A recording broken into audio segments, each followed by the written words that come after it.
If you've ever finished a job interview, closed your laptop, and sent a polite thank you for your time email, only to hear absolutely nothing for 3 weeks, I want you to stop for a second because the problem isn't your resume, and honestly, it's not even your performance in the room. The problem is that in today's market, polite has become invisible. I've been in this industry for 15 years. I've sat on both sides of the table, and I'm seeing a pattern right now that is honestly heartbreaking. 61% of candidates are being ghosted after the interview. That's up nearly 10% just since last year. You do the work, you prep for hours, you give them your best energy, and then silence.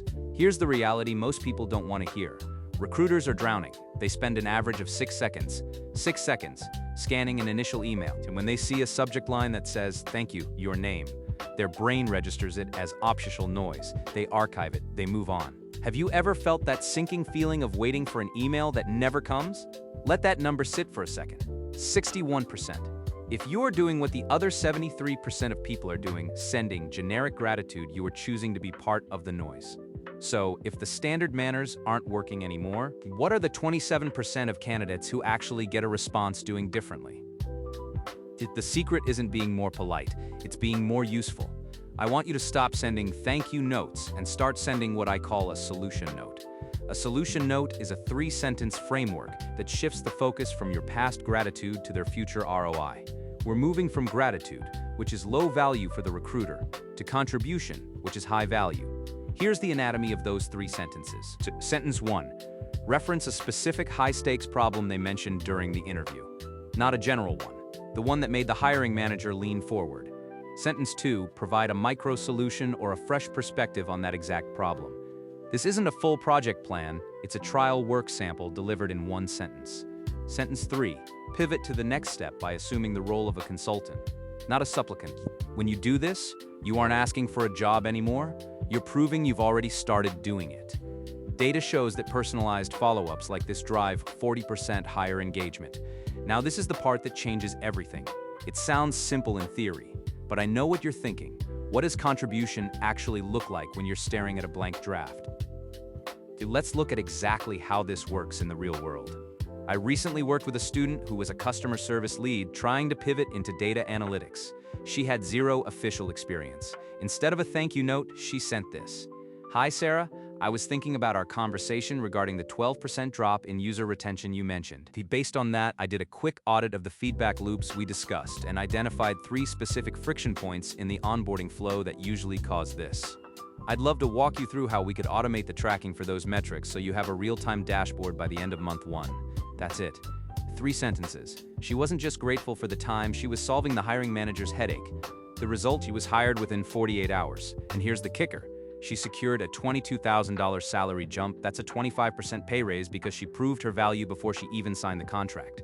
Strategic pivoters who use this value-based approach see a 20 to 35% salary premium. Compare that to the standard 3.5% cost of living increase most people settle for.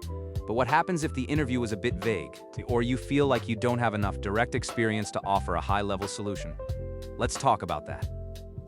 If you're sitting there thinking, "I'm not an expert yet, how can I offer a solution?" Listen closely. You don't need to have the right answer.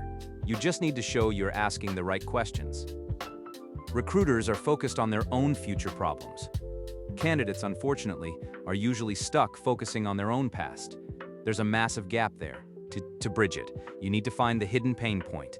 If the interview was vague, your 3 sentences should look like this. I've been reflecting on our discussion about the team's goal to scale this quarter. It sounds like the biggest bottleneck isn't just volume, but the quality of the initial lead vetting. I've put together a simple checklist I used in my previous role to solve a similar bottleneck, and I'd be happy to adapt it for your specific workflow. You aren't claiming to be a savior. You're offering a tool in 2026. A thank you note is just a courtesy, but a solution note, that's a contract. Even with 0 experience in a new sector, your job is to prove you understand their future headaches better than your competition does. Here's where it gets really interesting. Most of your competition is terrified of sounding presumptuous. They stay safe, they stay polite, and they stay unemployed. Now, we need to talk about timing. You have a 24-hour window.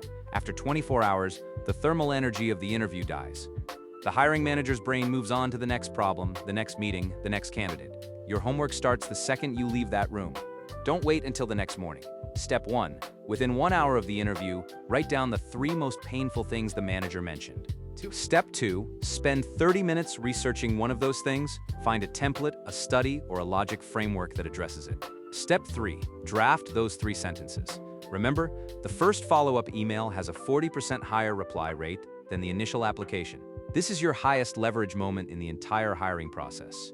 You're transitioning from a candidate who is asking for permission to a consultant who has already started the job. Open your drafts, find that pain point you discussed, and send that solution. Your 20% raise is waiting on the other side of those 3 sentences. I'm genuinely curious. What's the one thing you're going to change about your follow-up strategy this week? Let me know in the comments. I read every single one. You've got this. I'll see you in the next one.